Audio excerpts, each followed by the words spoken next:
Today we are at a mobile home in Sacramento that has been newly remodeled. As with any newly remodeled home, you want to go in with a cautious eye.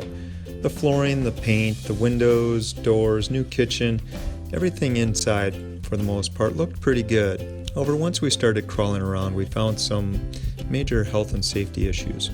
At the water heater, the exhaust flue is not even connected. This could allow carbon monoxide to get into the living areas. And you can see the copper piping doesn't even allow it to be in place anyhow, as well as all the combustible materials close to that exhaust flue is certainly a fire hazard.